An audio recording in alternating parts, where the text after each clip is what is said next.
Yeah, we can throw them on. We'll do that.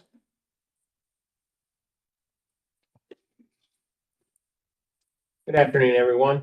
I'd like to welcome all of y'all to our special city council meeting. Today is November 21st.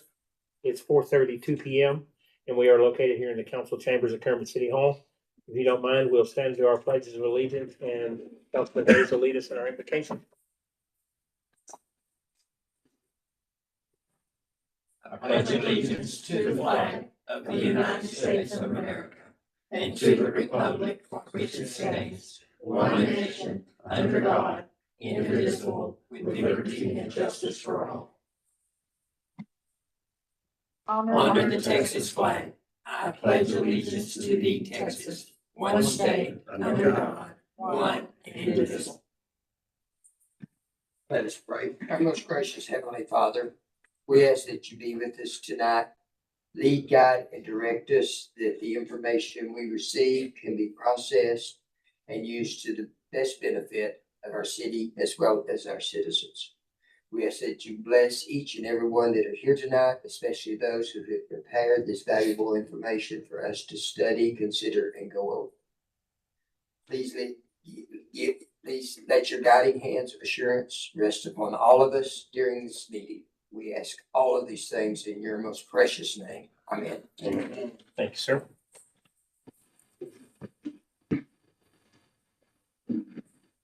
Okay. So item number 4 on our agenda is other business, and we're going to start off with the Best Park with Kimley Horn and Associates. Ray, yes.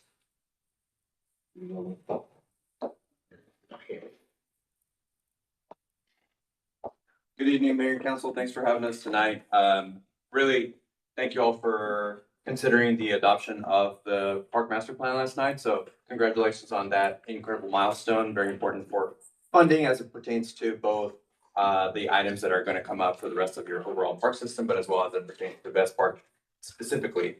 So we don't really have a prepared presentation for this item. Really, Mike just asked us to come through and sort of just reiterate where we are in the current process. So we have submitted the 60% designs, which I believe you guys have on your packets. So, we really are just here just for questions and just to indicate that we are at that 60% phase at this time, and then that we anticipate having a completed design within the first quarter of 2026.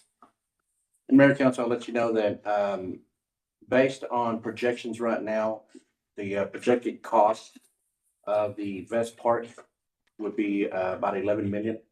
I believe they're looking at 10.5, but with contingencies, everything, we're projecting actually a little bit below 10.5, but with contingencies, they're expecting to be about 11 to do that. We have Mark Valenzuela also with Bosque Advisors. He'll be here to talk about the funding aspect. But the purpose of today's meeting is to kind of get everybody reorientated where we're at with all of our projects and start looking at the cost factors and what that's going to be. The master park plan that you have before you is the one that you looked at before, that we looked at the last time. And what they did is they went back and took out the baseball field, and it's now just green space. And I think we've got it. I think it's out there. I think it's a green space also. So you have the ability to look at that if you remember. We can bring those in if you would like. It would help to be able to kind of talk about it. If they do that, I can go grab it.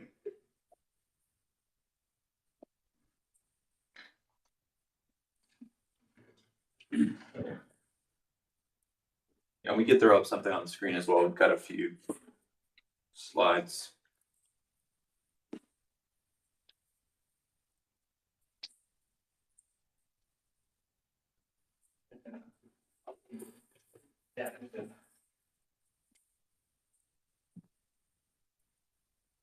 So this is the master park plan that we've been looking at. Everything is still the same. They haven't done anything much different. They did expand out, I believe, the water area for the splash pad. You notice that used to be the baseball field, is now gone. Now we're looking at that being just green space where they can be able to practice t-ball, just fly a kite, or just anything type of settings that they want to set up a tent for gatherings or whatever. They'll have an open green space we'll do that with. So it's still the same. I can tell you that we're working with the county also to make sure we're not duplicating services. on what they're looking at projecting as well. Cause they're looking, planning one also for the county.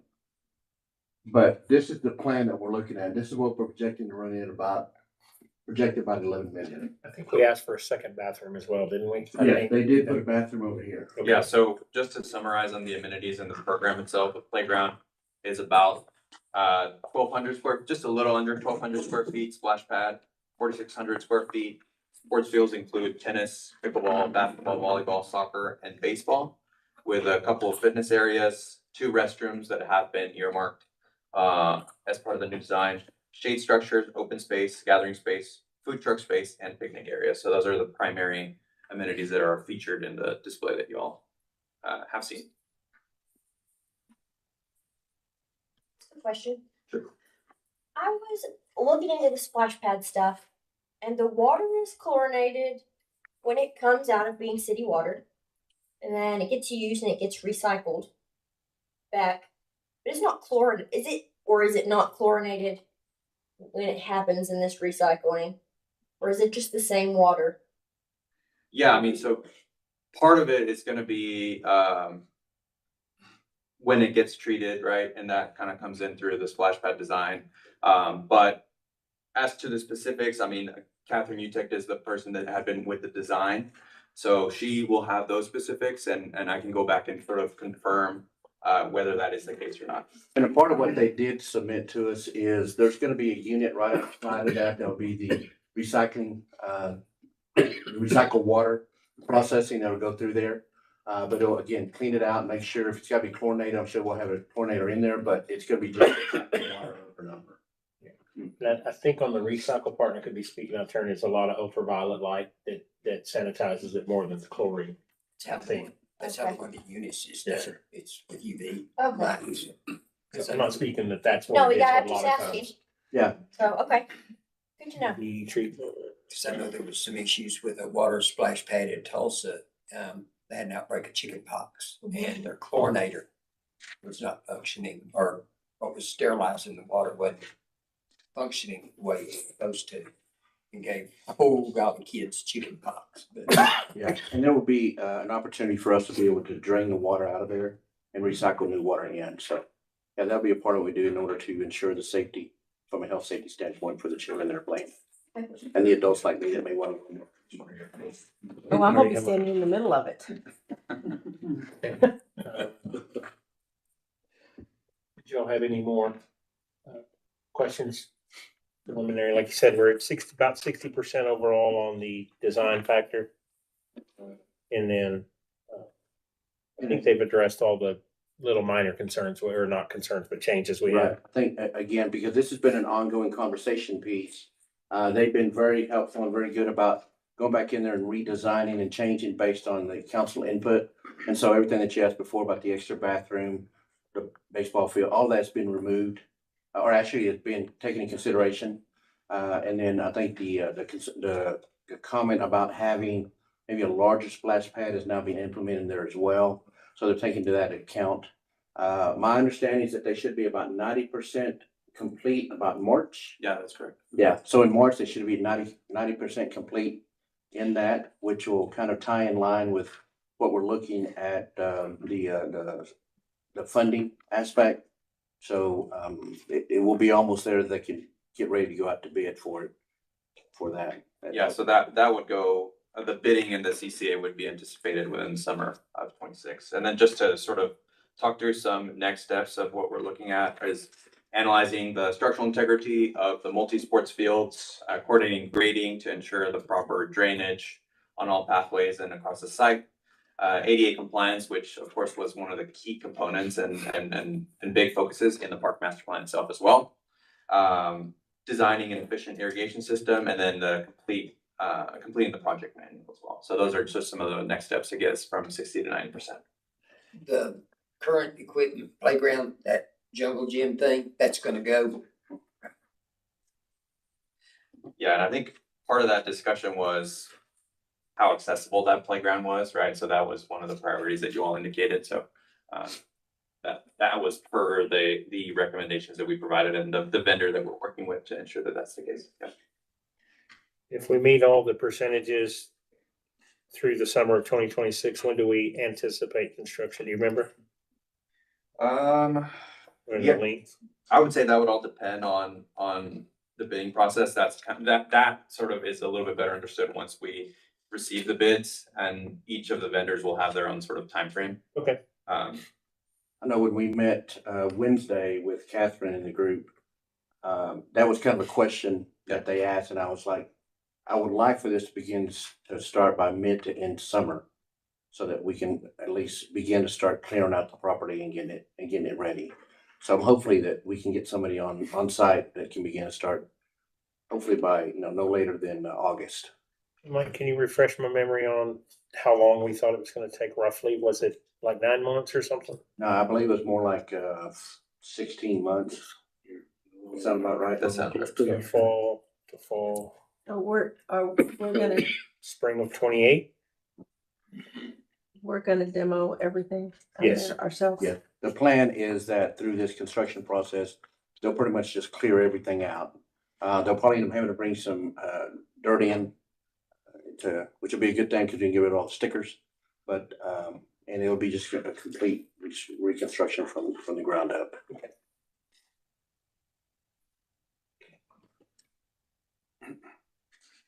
All right. Anything else?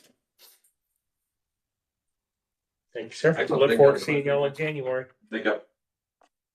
or first quarter. I won't hold you to January. So second thing, item B is our city hall construction presented by Parkhill Smith and Cooper. Good evening, Mayor and Council. Thank you for having us tonight. We have a concept to show you of the proposed City Hall building. This will be on the corner of Oak and Austin where the Citibank building is today. And after we met previously and talked about shoehorning all the city wants and needs into that building, the decision was to tear it down and start over. That gave us the opportunity to come up with something new. And while I did start to try and replace the Citibank footprint, the parking didn't work out as well as I thought. So I ended up running east-west with public parking in front and staff parking in the rear. We are keeping the existing carport back there too. I know you have this in your packet. And let's see.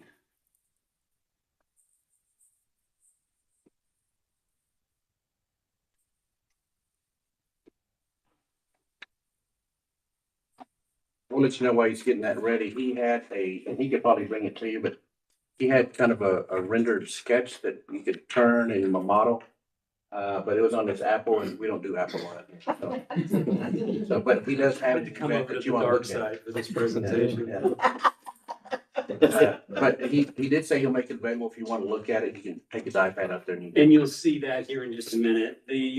That's the site plan that we're working with at the moment. This is the proposed first floor plan. And we have a couple of seating options for the council chambers so that we off to the side so that you can see different use in that space. Oh, okay. Obviously, the 84 seats that we have are the primary use day to day, but it could also be set up for a workshop or even a staff dinner or anything else with ease. And of course, right off the bat, we see that we need 3 per side Per instead of only staff, 2 yes. at your. And none of this is set in stone. This is just a concept to see how it can come together. Right now, we have the city council chambers, which is the right-hand side of the plane, set up that the city hall proper can be locked during evening council meetings or other events. So there's no cross traffic. We did provide restrooms in the vestibule area to the council chambers and then came back with a door from that vestibule into the lobby. So anyone visiting City Hall on a normal day that needs a restroom, it's easily accessible right there in that vestibule without having to come back behind the perimeter, as it Great were. idea. We have utility billing right up front where you walk right in and it's there. We've also got plenty of room in the lobby for a self-serve kiosk and voting machines and anything else we want to display out there. The utility building is to the left, which, and as you'll see in our site plan, we have drive-through payment processing there as well, up against the alley. It's still on the property, not in the alley, but it's right against the alley. I appreciate that very much. So they can access that as well. And coming off that, the first office there is the municipal clerk. She was positioned close to the utility building in case she needs to come to the counter to deal with anybody paying a traffic fine or anything else like that. And her office is large enough for court records as well. Opposite that, we have a couple of open office desks or cubicles for finance to also be close to that utility building area and front counter. Beyond that, down the left side, we have an office, and the room labeled history is really a storage area for historical documents, but it is sized the same as the offices. So in the future, as those documents get digitized and whatnot, that room could become available as a future growth office. The back corner, we have a work copy room that's just available for whatever needs to be done, copiers, fax, storage documents. In the middle, we have a very centralized elevator, very accessible to everyone. In between that and the rear of the building, we have a mechanical, electrical, and plumbing space. This is just a service room. And then our break room is on the back of the building, adjacent to the staircase. And we put in a closed patio back there, a fenced-in patio, not a wall. There is a hall connecting that break room over to council chambers, and you will have a back door to be able to come and go easily. And there is a ramp there, so no extra steps to deal with. As you come down that hall, you have immediate access to an executive conference room for executive session or any other need. Second floor, and it does stack with the, it's not as deep as the first floor, it's a little bit shallow. But we have in the bottom right, city manager's office, assistant city manager's office right above that. And then beyond the restrooms, we have a flex office for economic development or a hot desk for one of you that needs to come in and work in the afternoon or do something at City Hall. There's a work copy room in the middle there, again, behind the elevator. And in the top left corner, a break room. Coming down that line, we again have another flex office, and then Director of Public Works, Director of Water, and City Secretary in the bottom right corner. The conference room was a secondary, smaller backup conference room. The reason it's in the middle is the gray area. We have public corridors going out to a balcony, an exterior balcony. And you'll see that as we get into what the building could look like. I did think that an entry porch, a covered area coming into City Hall was a great idea.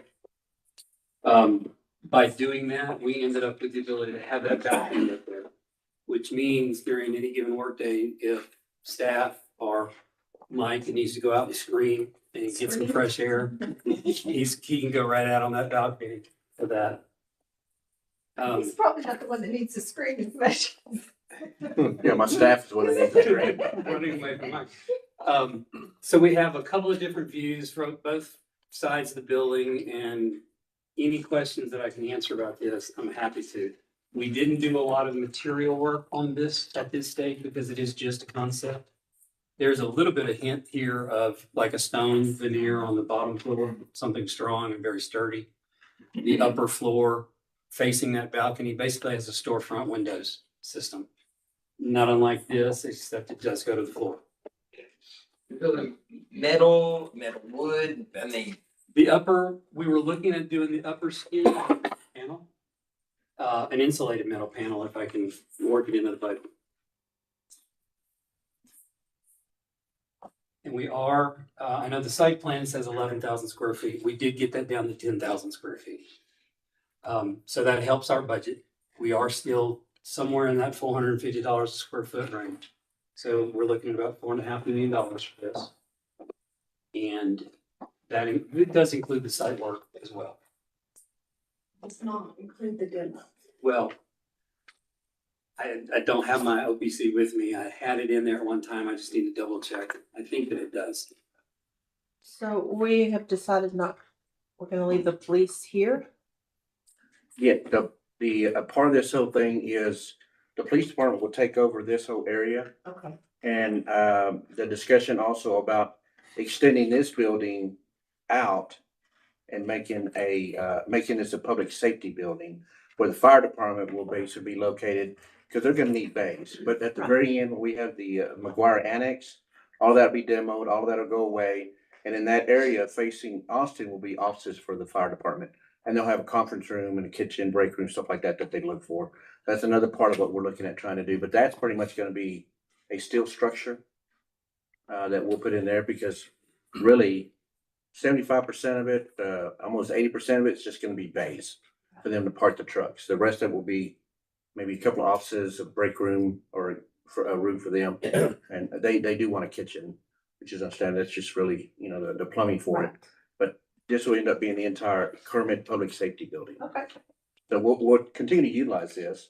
This room, if you're wondering, will turn into municipal courtroom. Yes, this was Cheryl's. Yeah, this will be the courtroom for municipal. Okay. So it'll still be utilized. After we've done the renovation, it'll still be utilized. And the last page in the packet is just a 2D illustration of what the building looks like. From Austin in the top left corner, from Oak in the top right, the rear of the building in the bottom left, and then the alley side in the bottom right. I will say you may or may not notice some differences between this model and our floor plans. We were making adjustments and improvements and tweaking the plan right up until about 10 a.m. this morning. And I flat out ran my modeler and the site plan, but it will still all work together. I did see Steve come in the office in a hurry. That's when the printing happened, when I raced through. Thank you for making it large enough to see. Yes. You're welcome. I'll let you know also that we had a preliminary discussion, and we're not sure if we can still get it done. But Ashley and Debbie and I had a discussion about having the elevator and stairs go up to the rooftop and setting up the ability for, kind of a chairs, maybe a tree or two up there. Maybe a fabric awning so that we could go up to the top floor, also kind of a terrace area. And if anybody wants to rent that, they may be able to do it as well. Won't hold too many people. I bet probably no more than 20, 25 people, but it gives the opportunity, and the staff can go up there as well to sit out on the rooftop. We're not sure we can get that done because Still there's some doing- restrictions. Still doing building code research on that. The initial restrictions were a little bit vague, and I actually have a version of this that shows a rooftop deck. Yesterday afternoon, as I was digging deeper, it seemed to indicate that it wouldn't be permitted. A lot of questions to be answered there. So right now, I pulled it out in case my research does say it's not permitted, but we're still digging into that. But I put it out there, so he's got to put it in. So I think the concern too is also a second staircase. as Well, and that's which- part of the code research that's driving this. We built this, as you can see on the floor plans, there's only one staircase. The elevator is centralized for everybody to use day in, day out. That fire stair, only having one is the limiting factor. If I do a second, which just means I've got to figure out where to put it and fit it back into the plan, that opens up that third floor possibility, which the code calls an occupied roof. So do you have to have the elevator go up to the third floor for It the would. ADA compliant? It wouldn't. But at this height, that's literally a setting in the software for the elevator. Right, yeah. it's- And If the you've already got the install, elevator, that's not a big deal. right, until you pass 4 or 5 floors, they're all the same. Okay. They just tell it how many stops they're gonna be making. How interesting. So fire code, yes or no, sprinkle building. At this time, again, the code research that I've been doing does not look like it's going to require the building to be sprinkled based on its size, occupancy, and the type of construction, which means we're using all non-combustible material. You'll still have wood finishes and whatnot, but the structure of the building, the floor of the building, steel and concrete. So based on that, it's telling me we don't have to sprinkle the building. But I wanted to bring If- that up in case y'all wanted. If you wanted it to. sprinkled, we absolutely will make that happen. And now would be the time to know that. Well, as you move into the next phase, schematic design, those decisions are what have to be made. 2 blocks from the fire department. Block and a half if we build them when they build them. Yeah, a block and a half, potentially. Okay. This is super, super cool. Thank you so much. I appreciate y'all's hard work on this.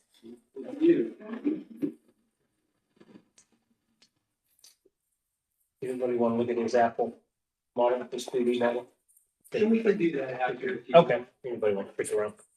You said seating for about 84 in council chambers? Yes. With seats like this. Yeah. Yeah. And a center aisle, so it's easy to access. The other arrangements, it just depends upon the arrangement. I think we had 24 in the U-shaped, like you might be holding a workshop or something. Yeah. And the dining tables, I think was 40. I'd have to go back. 48, about what the Yeah. average shows. Yeah.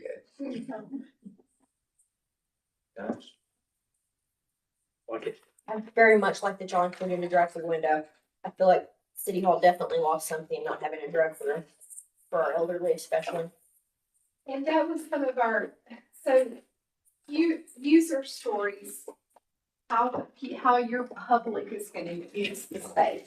And that was one of the things that kept coming in my mind. I'm thinking about 2 places that are gonna be strongly used with that drive-through. It's gonna be the young mom with the kids needing to pay cash, and then the elderly that don't want to park and get out and come in.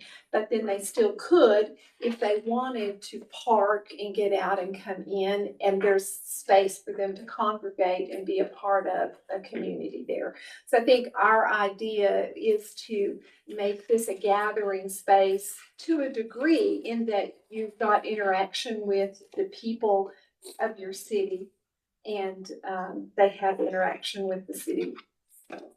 So if you think of any other user stories like that, that helps us know how the voting machines coming in and voting, things like that, that helps us think about how they use it. We make it that happen for you. And I love that y'all included that. I would love for us to host our own elections one day. And also on the dais, that was, one of the things that I did express what they implemented in there. You notice that the dais goes the length of the building. So the only way to get behind the dais is you have to go around to get in, which is of course a security factor that we always have to consider. They can come up to the dais, but they can't get behind the dais unless they go through the building, through the back, all the way back to that break room that you see there and through that hallway. We do actually, Security. we can do that, but right now we have it open, not unlike this. Yeah, we'd probably want to close it. And we can close it absolutely, or make it a gate type situation that you have to unlatch kind of thing. Either way, we can make that happen. But you will have that back door straight into that back hall and the executive conference room as a matter of escape.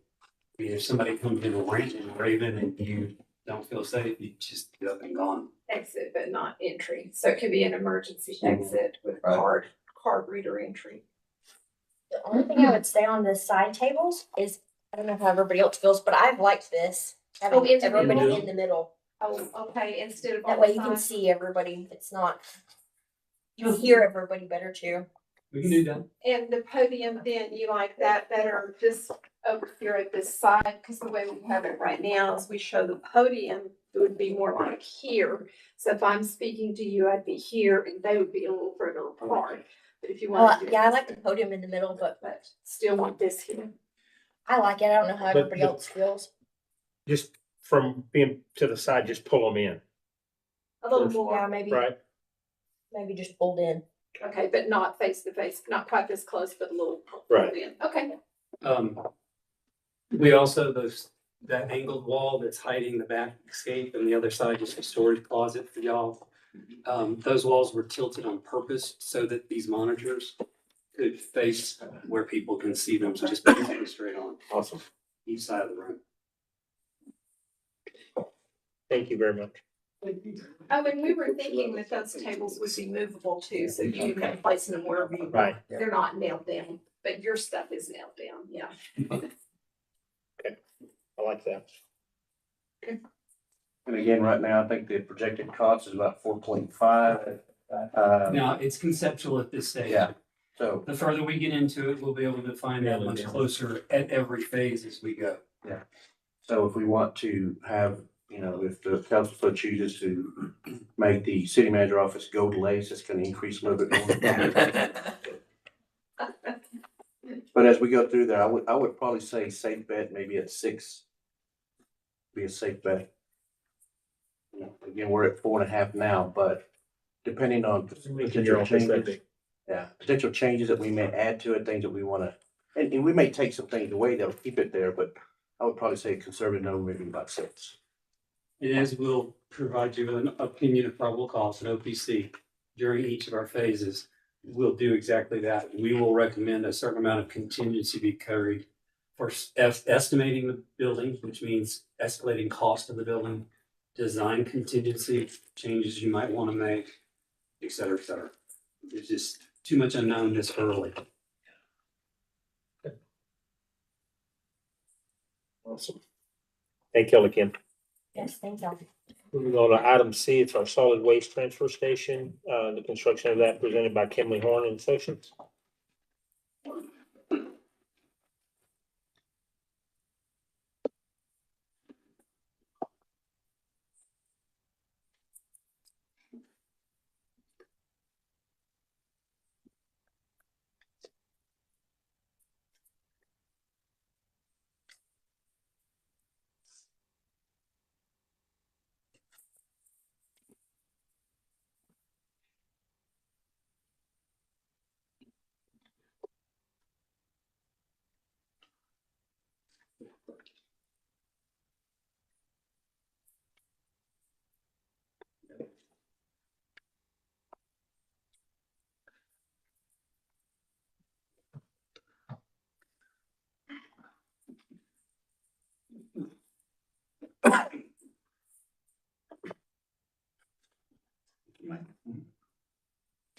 Good afternoon, Mayor and Council. Thank you for having us tonight. We're excited to be here to present to you initial concept planning for the solid waste transfer station.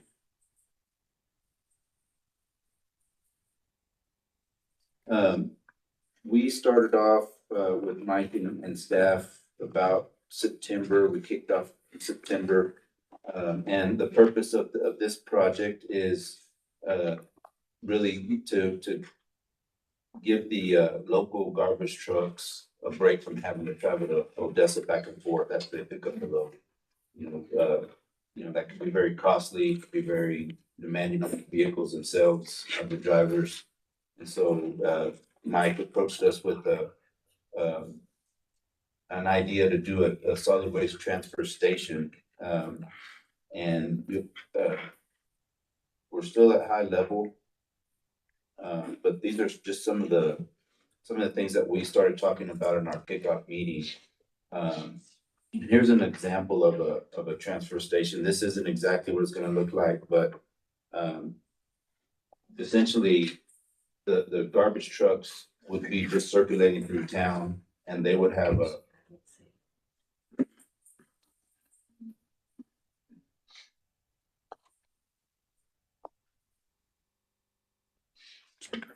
let me see it again. That's better. You want to roll this way? So we're good. We're good. We can sit now. Yeah, it's a pretty simple concept, but I'm gonna get into a little bit more detail on concept as I move forward. But you know,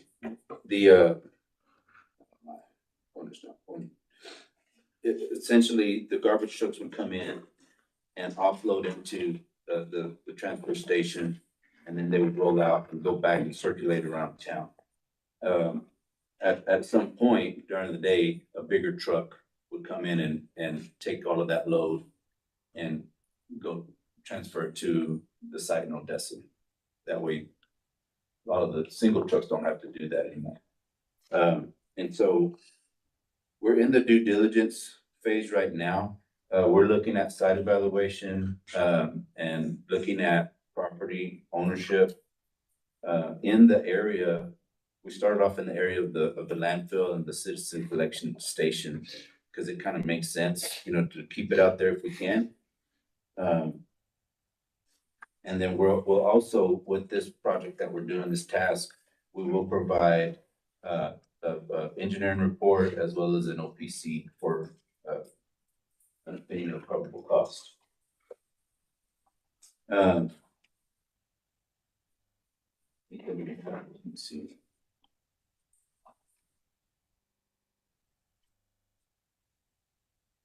The next steps, I had another slide.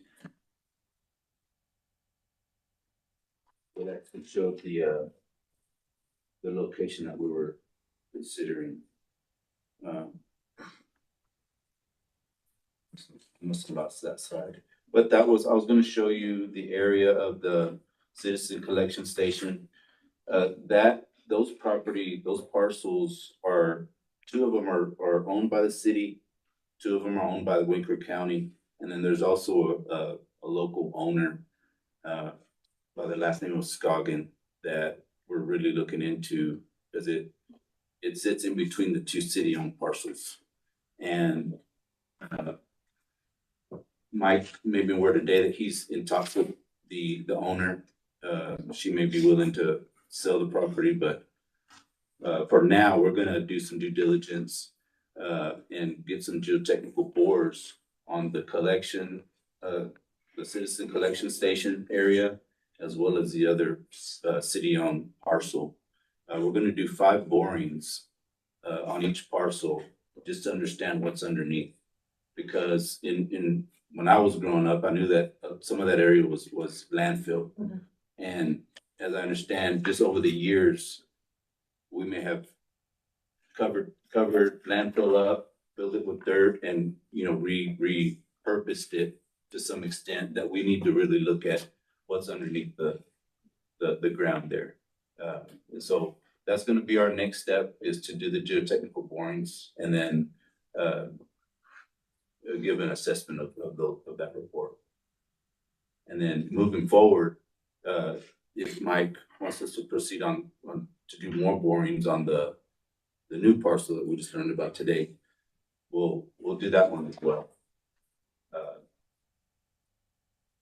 While he's looking for that map, there, the property is owned by Robert Scoggin, former attorney. Of course, he's passed away, and Mayor Pro Tem Hayes managed to get me the number of the heir, which is Susan Gallagher.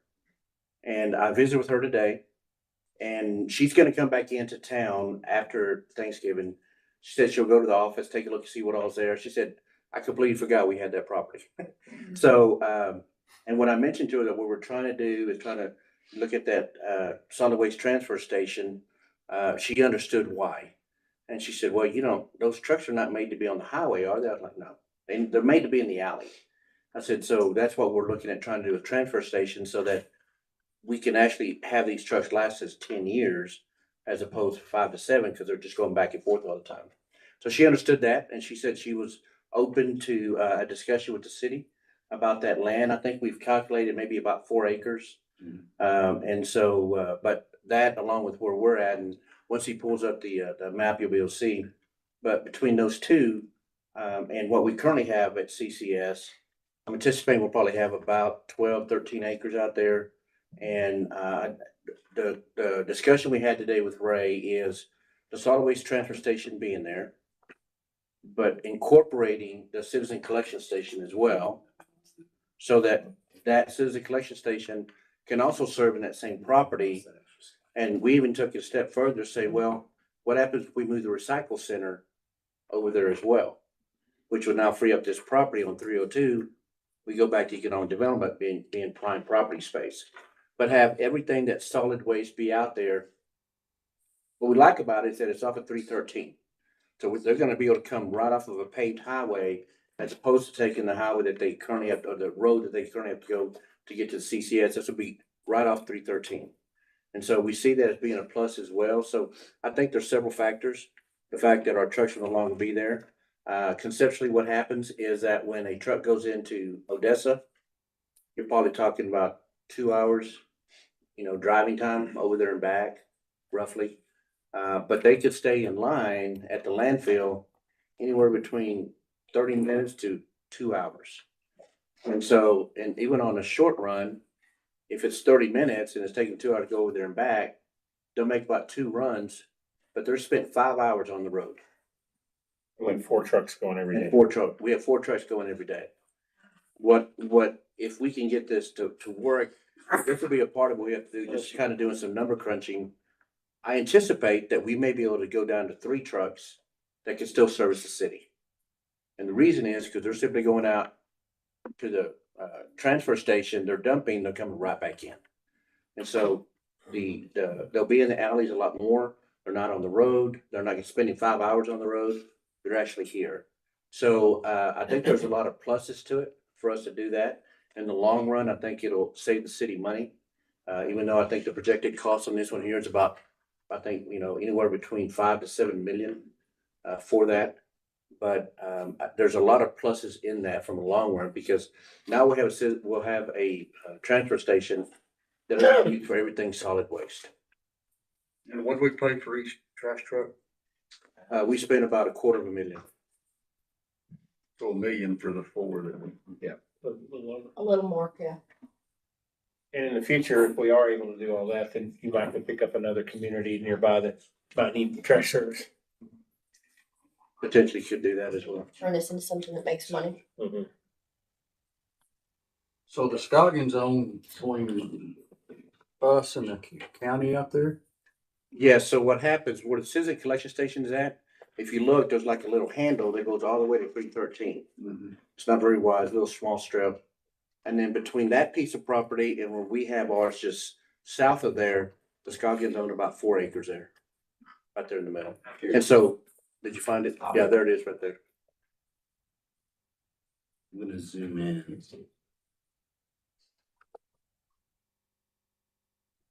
You could probably go ahead and. Yeah, so you see the citizen collection station where the Scoggins have their property in the city of Kermit down there. But by having that, we would be able to connect all of that together.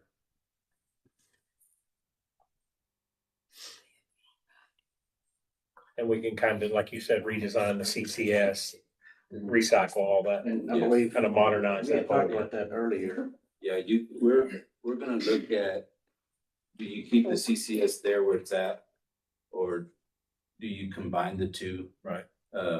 If you have enough acreage, I like the Scoggin property just because it looks more undisturbed than the others, just from a historical knowledge. But if you were to acquire the Scoggin, then that would give you the blue and then the Scoggin and then the red area to have a bigger playing ground. Bigger footprint, if you will. like that. But if it makes sense to incorporate the citizen collection station with the transfer station and kind of have some separation, but still allow the public to circulate through there, we can look into incorporating the two. The blue and the red, that's off of Northeast Avenue, right? Or is it off 313? It's off at 313. Is that the truck Oh, route? that's off 313, the truck route. The truck route. Okay, that's the truck route then. Yes. And that's what makes it a little bit more appealing as well, because the truck route leads, you can get to 302 Okay. from the truck route. You can do it from East Avenue as well, but the truck route's a little bit more isolating away from public Yeah. traffic. So then when people would come out to when we have our cleanup days, they could take that other road? They would take 313 up. Yeah. Should have done that anyway. Yeah. Mhm. That Yeah. road's. And the dots that you see, the red dots and the blue dots, that is where we're looking at doing the geotech boring. I can tell you that if we're fortunate to be able to acquire the Scoggin property, we will have to go back in there and do geotech boring there as well, just to make sure. But this is where Ray and his team will get the contractors to come out and do the geotech boring.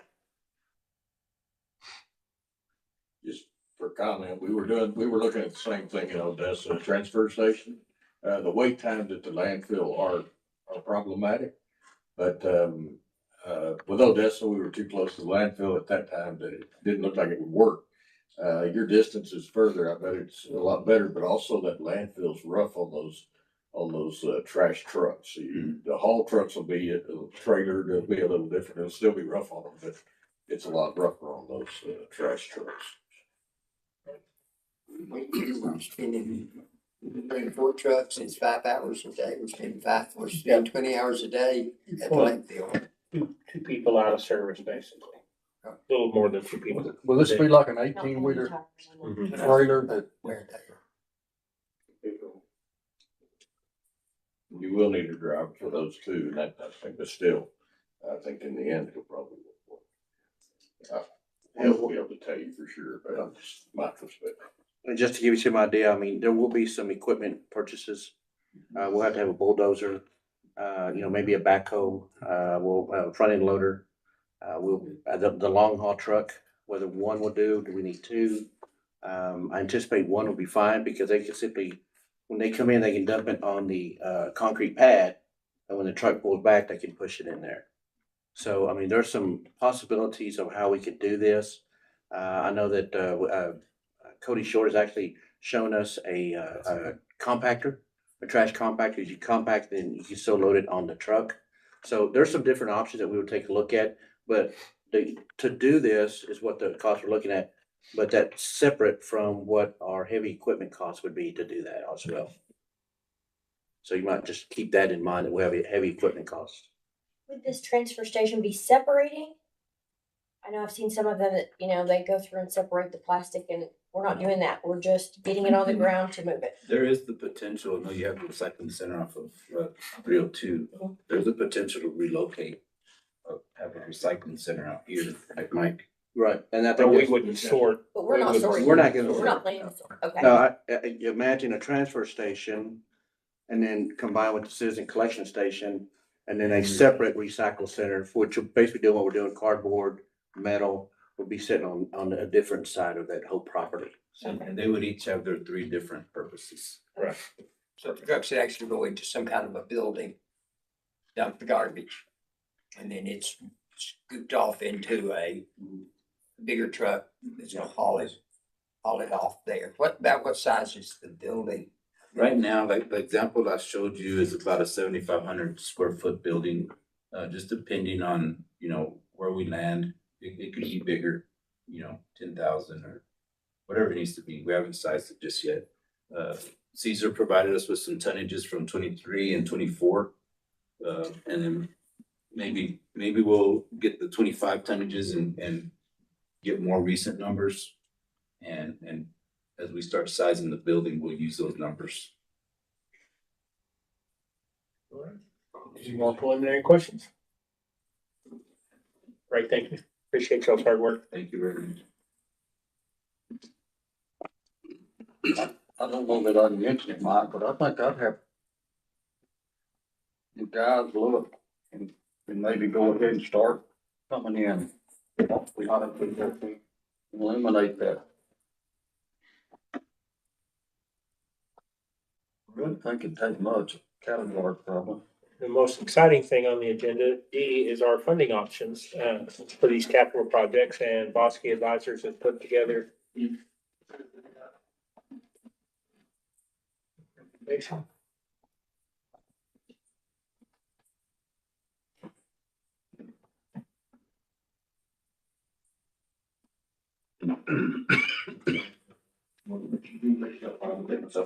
Okay. I understand.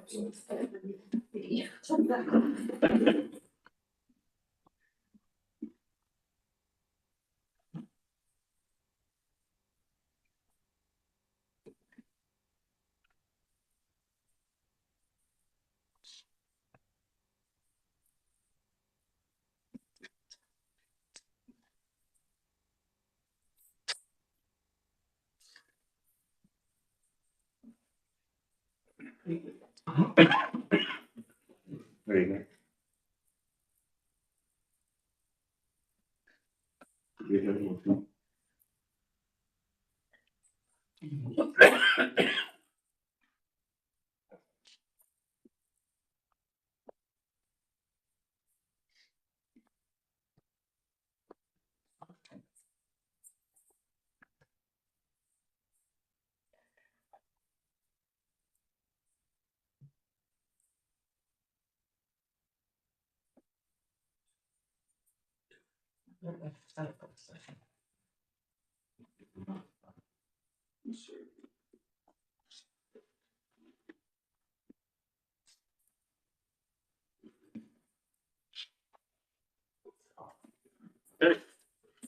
Good evening.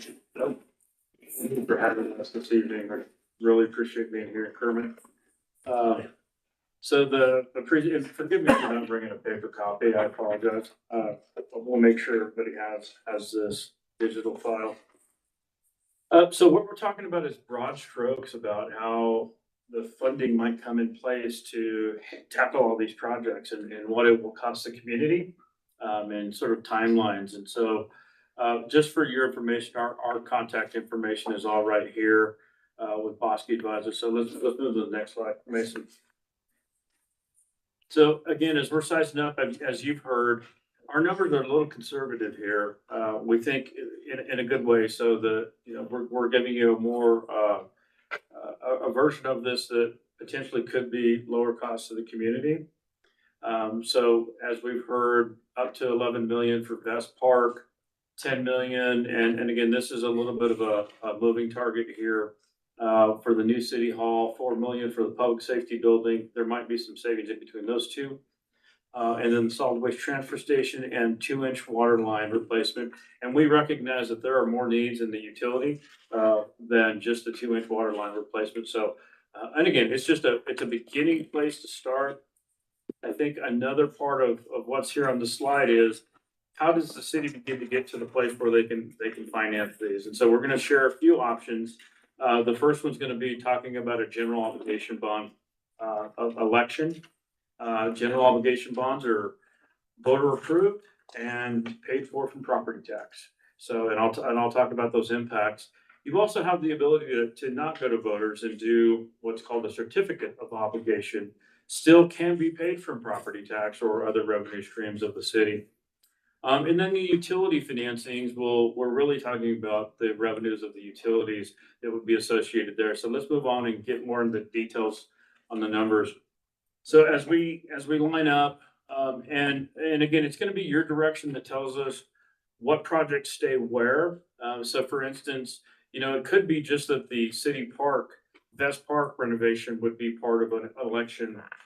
That's your guidance, your administration's guidance. We're just showing you sort of a conservative scenario. So you could say that we want the Vest Park voters to approve that, and then we're going to issue certificates of obligation for the city hall and the public safety building. Again, or they can all be in the election.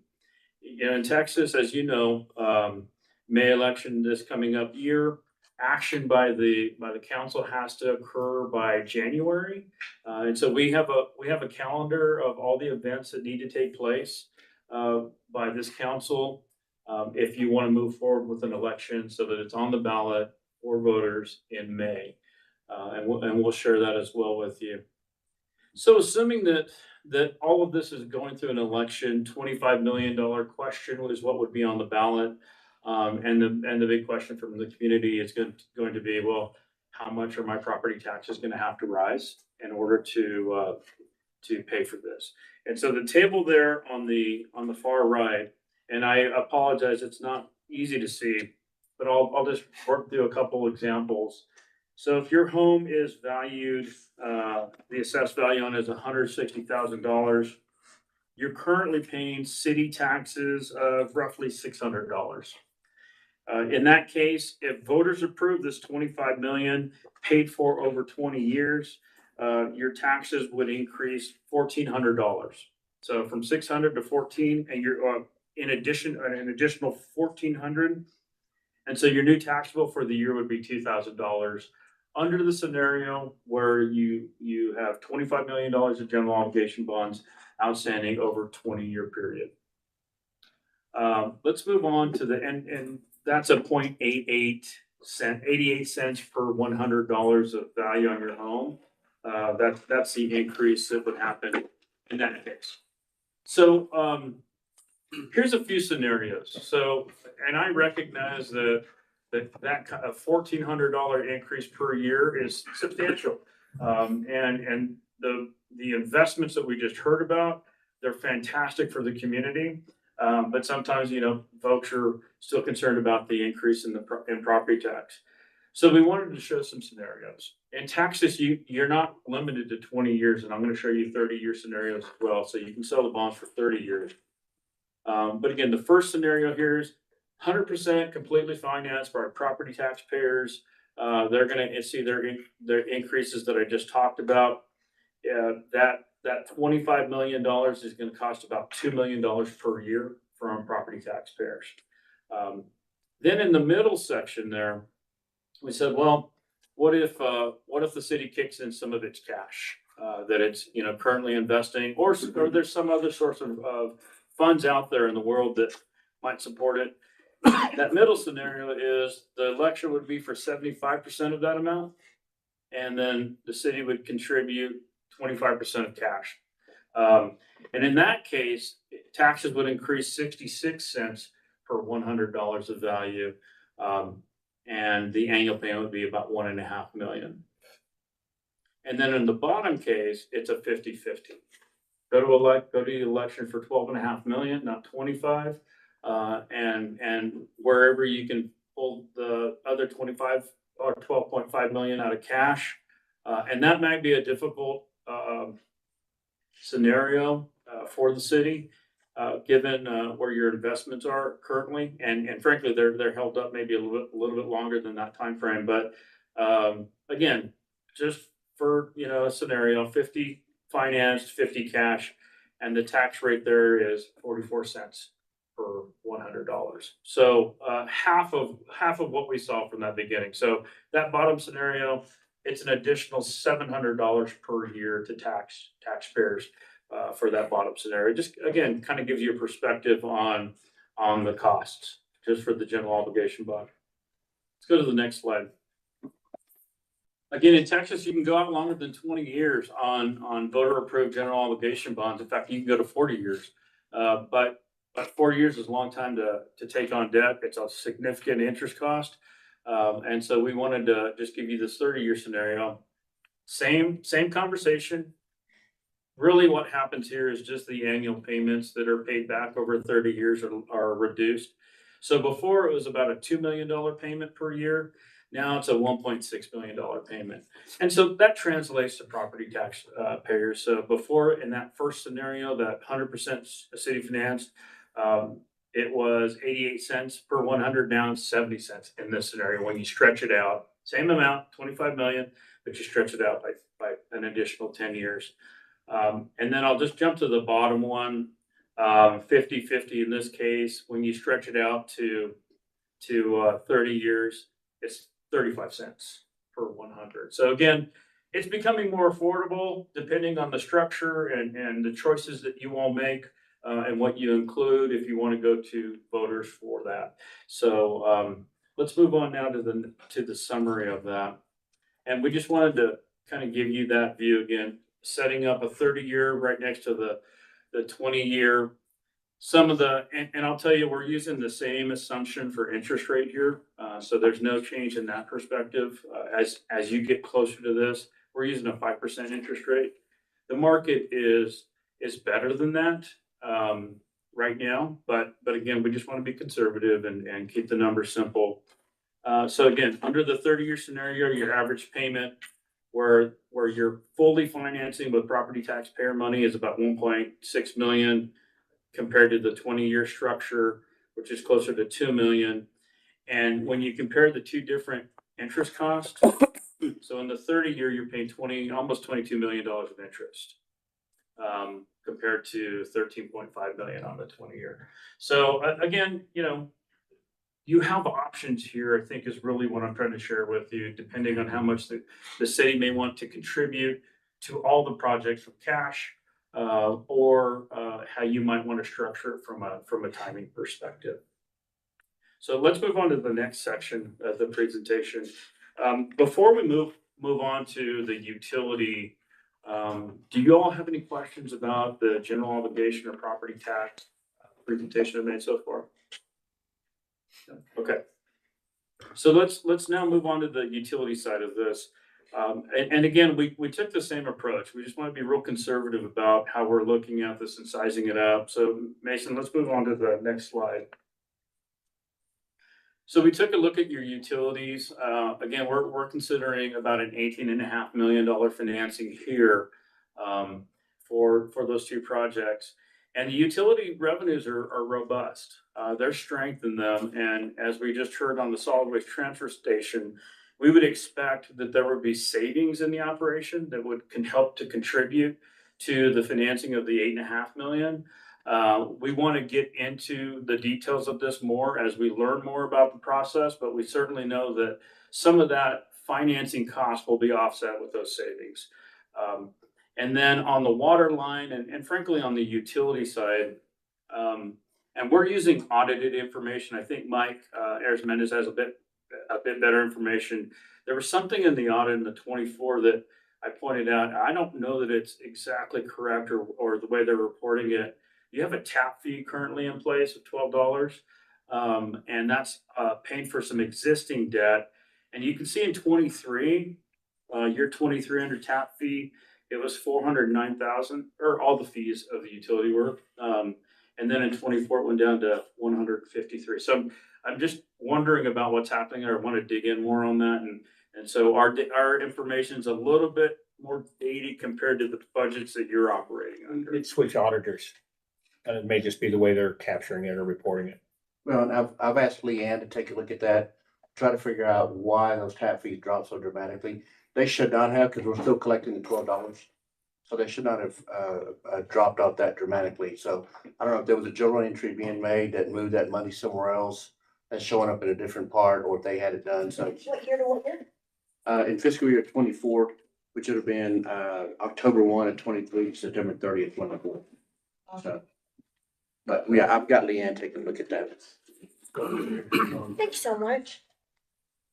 So I think the final thing before we move on to the financing, just general financing numbers, the net revenue available for debt is pretty strong consistently from the utility, almost $3 million a year. And I think that's a strong credit quality for the city.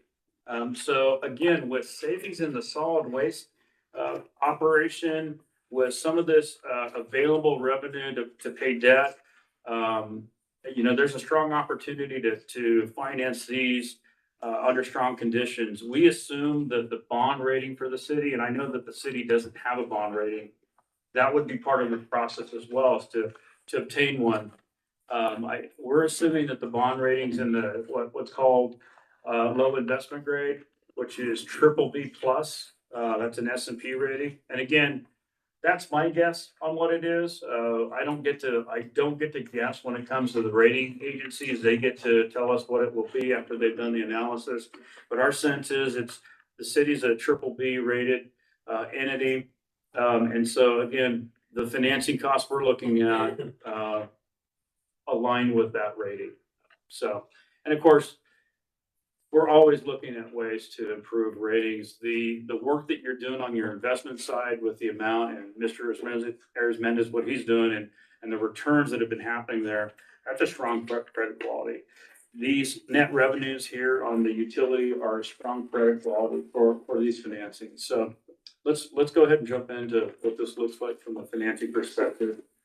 So you have existing debt on the utility, part of which is being paid with those tap fees. So we'll work around this as you guide us to issue bonds to replace water lines or do whatever it might be. We'll work through this and consider opportunities, to either pay this off with cash and save interest costs for the city, or just rework it within the new structure. So let's move forward. Again, this is the same approach that we're taking, just to take a high level view of this. assuming that the city financed 18.5 million entirely out of their utility revenues, what does this look like? And so in this case, annual payments are about 1.6 million on a 20-year structure, 100% financed. Now, in this case, there are several state programs out there that could support. Texas Water Development Board has several funding programs where it's either low interest cost or potentially grant funding as well, a portion of it. And so there's a real possibility that as you pursue these utility opportunities, these financings, that there could be a cash contribution not coming from the city, but from some other state program or even a federal program that might be out there to support what you're doing. So in these cases, the 50-50 scenario here, it shows that your payments drop down on 18.5 million to 785,000. And that becomes very attractive in the sense of how much your tap fees are already collecting and potential savings in the solid waste side. So that 50-50, 50% city financed, 50% cash contribution or grant fund contribution or some other portion, they become much more real in these scenarios. These are 20-year financings. Let's look at the 30-year structures as well. And again, stretching out by 10 years, we're dropping on the first scenario from 1.6 down to 1.3 million. Again, this is just information for you to help guide us. You have options to, some of the variables that we can move around to help make some of these projects maybe more affordable, depending on the assets of the city and how you want to deploy those assets. So again, I think it gives you, let's go to the next summary slide and then I'll stop here.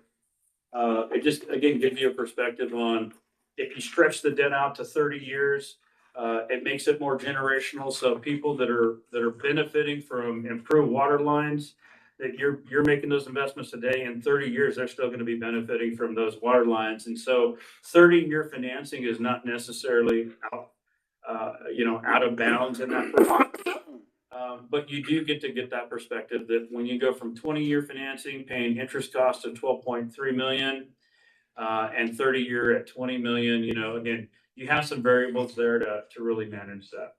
So having said all of that, happy to stand for any questions you all might have about any of these scenarios that we put in front of you. Don't know that we can afford any of it. Well, and that is one of the considerations that we have to do, understanding that while the 50-50 is an option, it would deplete the reserve that we currently have. And so that's one of the considerations that have to be made by the council is like, if we start paying some cash with it, we'll start losing the reserve that we have, which will affect the interest income that we're receiving. And so along with that, we did have the $10 million set up for the water replacement line for the 2-inch, which Tom Kerr is here to be able to answer any questions you have on that. But understanding that the recent information that we received from Tom was that when you begin to start building in the contingencies, everything, it could potentially go up to about 13 million. Again, that is just simply the 2-inch line. If you remember in the last conversation, to do a complete replacement of all the water lines in Kermit along with the valves, we're looking at probably close to 52 million. I've given you some information that you should have there with you that talks about the SJR4 and what the timeline is looking at. It does say, it says Proposition 4 timeline. If you look at the second page, you'll notice that any availability of funds will not be until 2029. So even though they're going to start looking at appropriation of $1 billion, it's not even going to be available for city use until 2029, which means that the first year is 1 billion. The second year will be 2 billion. They just keep adding $1 billion into it for 20 years. As I mentioned the last time,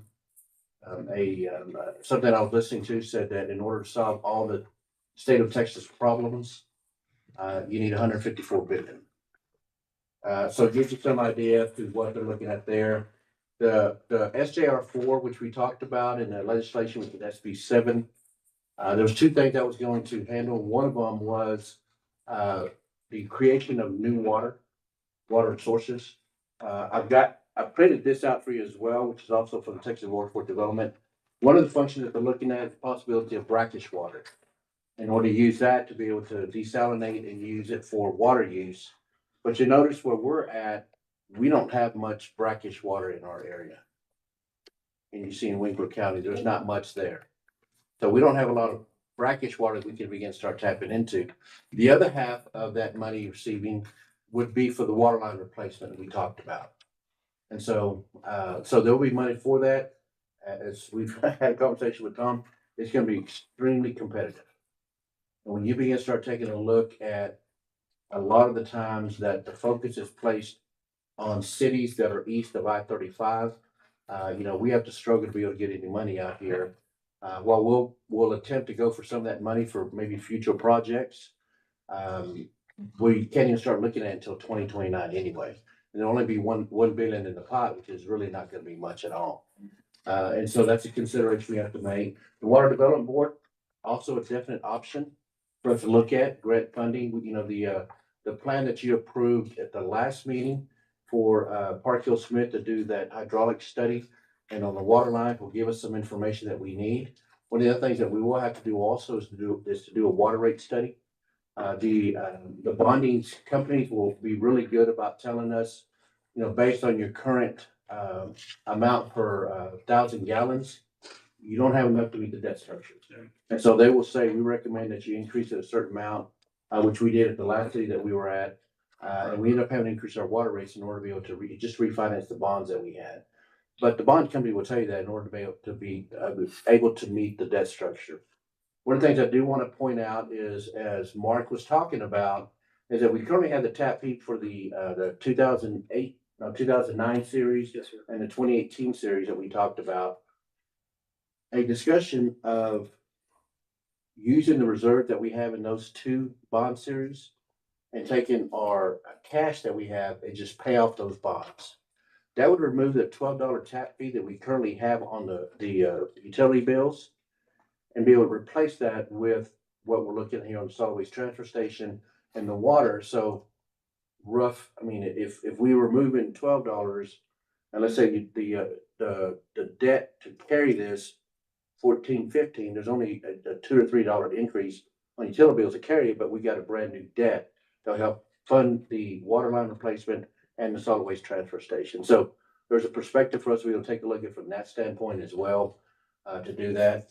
So those would be added to the water bill, not just coming from property tax. Correct. Okay. So I'm glad you mentioned that. The water line and the solid waste transfer station, because those are enterprise funds, that would be based on water usage and then the solid waste fee that we charge. The other three that we were talking about, City Hall, Vest Park, and the public safety building, those would be on property tax. And so we would separate those two as part of our funding stream. Mark mentioned the COs and the GOs.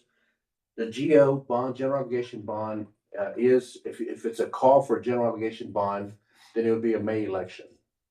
And kind of the framework for that is that if we anticipate, I'm just going to use Vest Park, if we anticipate Vest Park is going to run us $11 million, we would ask for $11 million bond election on Vest Park.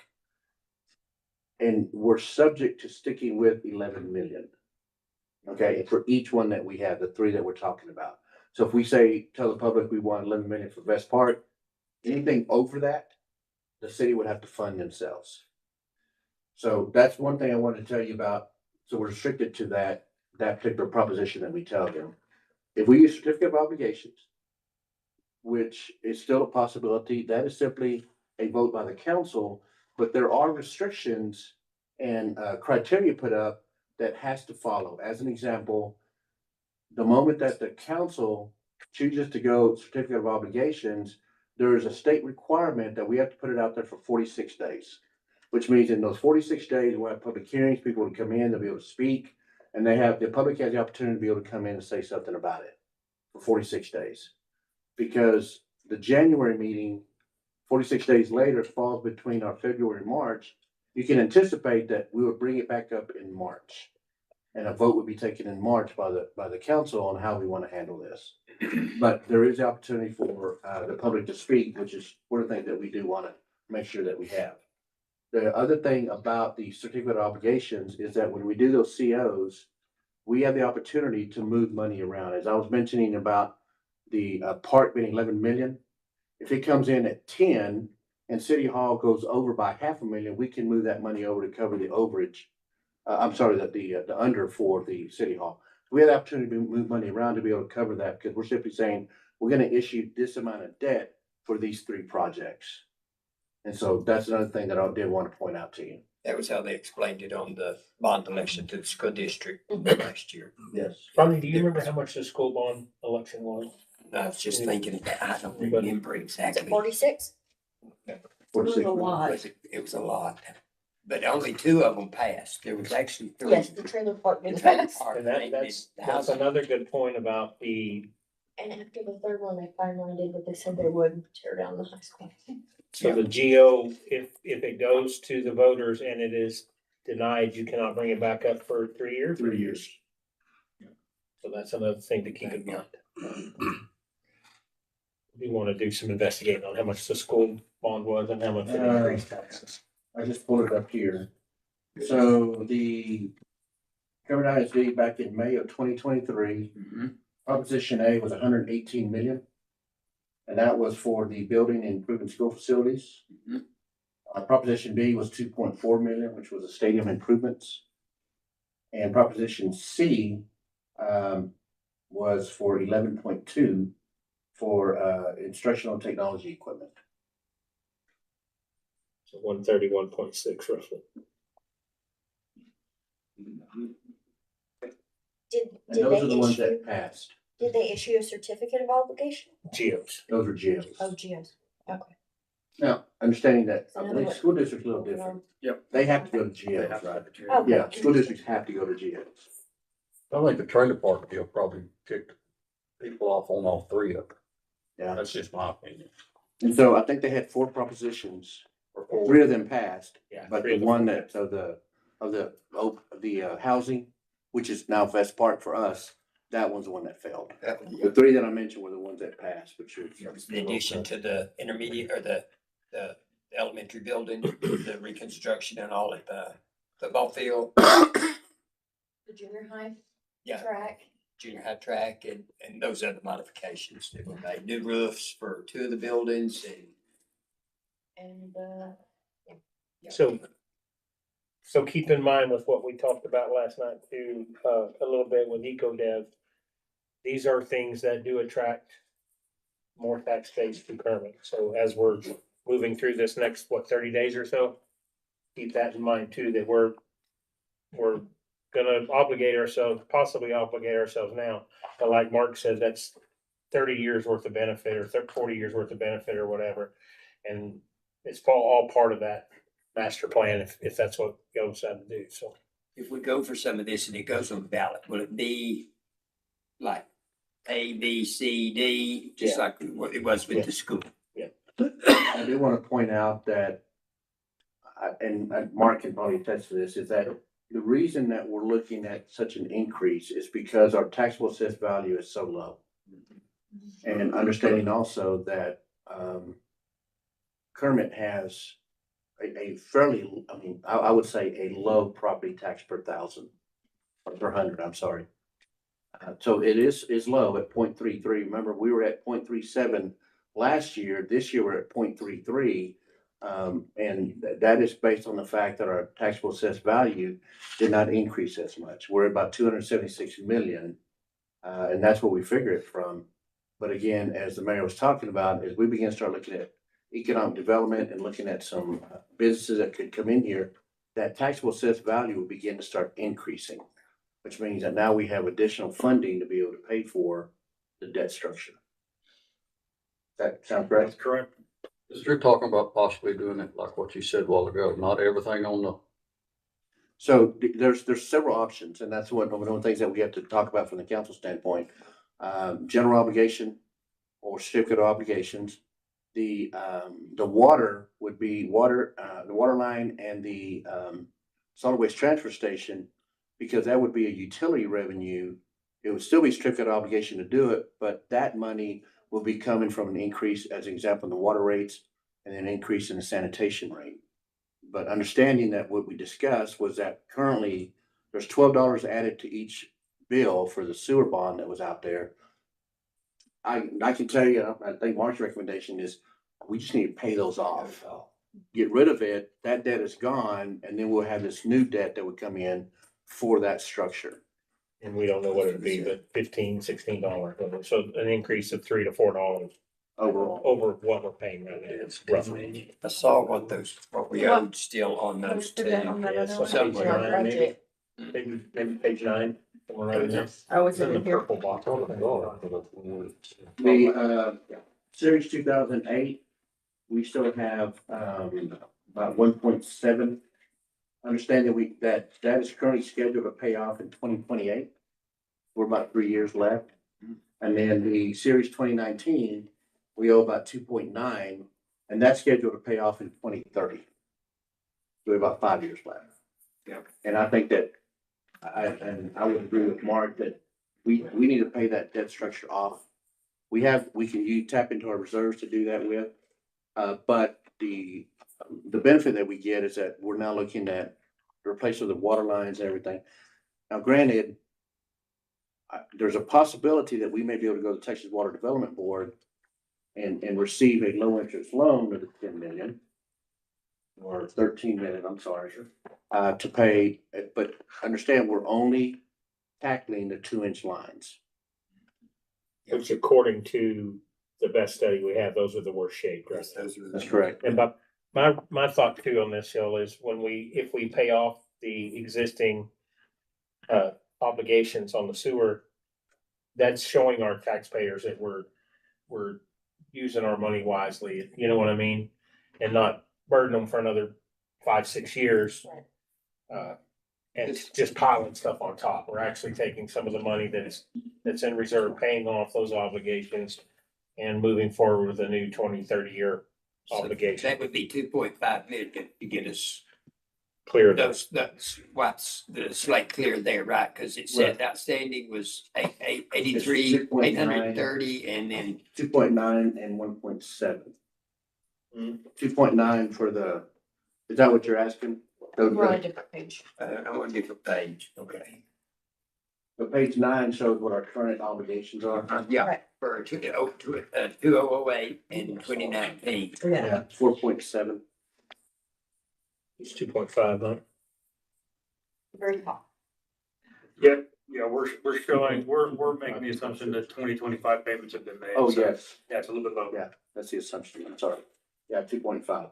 Okay, so we're talking about paying both of them though, Yes. capital improvement and the sewer. Yeah. And understand that, the thing about it is that this debt structure, of course, will now be gone. And I had a brilliant idea I was fixing to bring forward, but I completely forgot about it. The mind's the second thing to go. So, So as y'all say, we've got a lot. Could we get an exact number moving forward on what that's gonna add to the bill? If we go that route? we could probably do those projections.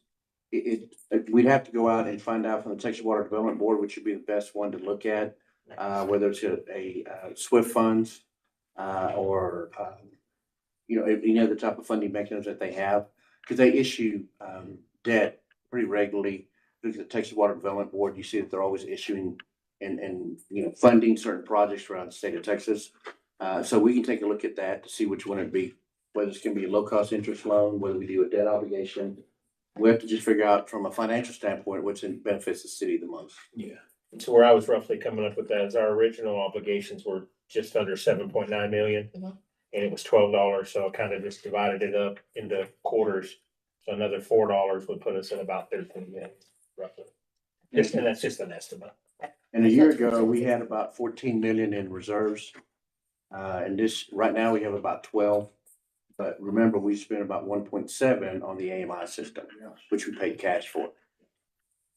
I just hate to see us go in for 30 years. That's a long time. I mean, It is, but it's the life of those assets. That's what we've got to balance out is how long are those assets gonna last? You don't wanna go 30 years. I don't think I'm gonna be here either. Well, but you don't wanna do 30 years on something that's gonna last 5 years. yeah, Right. You know, but if your assets are supporting that, The metal structure city hall lasts, well, what would you guys say? It's easily a 50-year building. this one's lasted 50 years and I can guarantee Yeah, it, it's not. right? I mean, Yeah, And it can be 100-year building. I mean, look at the courthouse. So Yeah. the thing you have to think about with buildings is that the technology and those kinds of things change. So how much can you make sure that it's flexible so that you can and the overall maintenance of the building. right, and that's the other thing, picking things that don't have to be. So is there, I mean, there's still a possibility that we would try to get grants on some of this? No, we would apply for grants, and at this point in time, the grants we'd be looking at are primarily to the Texas Water Development Board, and they may be able to provide a grant. You know, we're not, I mean, I think we have to be realistic and know that $1 million grant on this project is probably fairly aggressive, but a 500,000 or 750 could be something that would see a grant also funding through the Water Development Board. What about for the park? That's a part, the master park plan that you adopted last night is one of the things that we're looking at in order now go to the Parks and Wildlife Department in order to start applying for grants. Okay, So the master park plan is gonna go a long way for us to be able to apply for grants. okay. And then doing a water rate study will be another thing that we need to do in order to ensure that we are, to ensure that the orders that we currently have, that they are working and in place in our current water rates. But then also take a look at this, okay, so how much debt can we carry based on that? And I don't know, is there any out there maybe for the transfer station or? Yeah, I don't know of any solid waste transfer station. I don't think TCEQ has anything. I've never heard anything from TCEQ. so moving forward, we're gonna have to make some decisions in our December meeting in order to make a May ballot, Yeah. correct? No, it would be the January meeting. Right. Yeah, because in order to be able to call for an election, you have to do it, I believe, 71 days in advance, which puts you like at the beginning of February. So we actually have until January, our regular meeting in January, To call the election. to call for an election or either that or do certificate obligations. But if we want to call for an election, it's going to have to be no later than the January meeting. Right, that's what I'm saying. So December, we're gonna have to know what we're gonna do in order to do it by January. Right, and I think that probably is a great plan is to try and, in December, we'll have this discussion again. A bit more in depth. I think we probably need to ensure that the public is aware. So we can get it out there and let them come in and speak on it and kind of show them the plans that we're looking at. Can we do a workshop middle of December and then be prepared for our meeting in later December because of the holidays if we've got people out of town, citizens and stuff out of town that would like to attend the workshop or something? How do you get the information out there with no newspaper? We can do it on our social media. We can probably put it on our utility bills. And A so, lot of people don't have social media. yeah, Flyers at the grocery store. yeah, we maybe do some stuff at the grocery store. We, maybe at the banks. We can probably put some stuff out there. It seems like everybody goes to the donut shop and we can put something out there. Marquee signs, Could you water send bill. everybody just a separate letter from the city We explaining all of it? probably could. I'd have to figure out how we can get those addresses. Cause we only have addresses for utility bills. And so I believe that there's probably some addresses that don't have utility services. Okay. I don't know, would it be feasible to go through, our utility connections? Could we brother in with like the gas companies? Mailing list or the appraisal district or something like Yeah. that, where we could get a little bit broader span of contact to the residents, to the taxpayers. Yeah, we can check with the appraisal district and things like that. How did we all find out about the school bond? People are mad on Facebook. Yeah, absolutely. I mean, I'm telling you, word's gonna get out. So I don't think it's gonna be a problem with people turning out. When we're trying to spend their money, they'll probably What was come in. 120 million, 131 million? I just don't want them to think we're trying to hide it from. Right, no, I'm just saying word's gonna get out. We've done that before for public meetings where you're trying to reach a big area. You can go through the appraisal district, but what happens is it'll get the actual owner. If they if they not don't the live renters. here, let's say they live in California or East Texas. We can put up some marquee signs Well, around those are the town. ones that are gonna be, affected anyway. Yeah. And you want them The to be renters, notified. yeah, The renters may not be notified. yeah, they don't care. There's ways to do a mass, mandate. For reference on the utilities, they should be at least 75 years. The infrastructure that's put in underground should have a lifespan of at least 75 years. The parts of it, valves, may have to replace time to time, but, and for a full experienced guy, anyway, over 10 years ago, I worked for San Angelo, they would do 30-year bonds. Odessa's pretty firmly 20-year bonds. But a lot of that, I think, is specific to the community because Ben's kind of on your, I think Odessa has a more robust tax base, even than San Angelo in growth with petroleum and everything like that, but they're more conservative. I guess. What about Minerva's office, where they do all the tax mail outs? That Yeah, we could check into that. same thing, yeah. Any other further public comment on anything we talked about tonight? Anybody want to speak up? I'm getting a bit late, yeah. So that all this. We have just one thing left on the agenda, and it's an adjournment motion. Make a motion, we adjourn. Are you in public comment? Is there anybody from the public that would like to speak? You're runt tonight. My ears. Okay, so we have a motion and a second to adjourn. All in favor? Aye. Any opposed? 6:03 PM.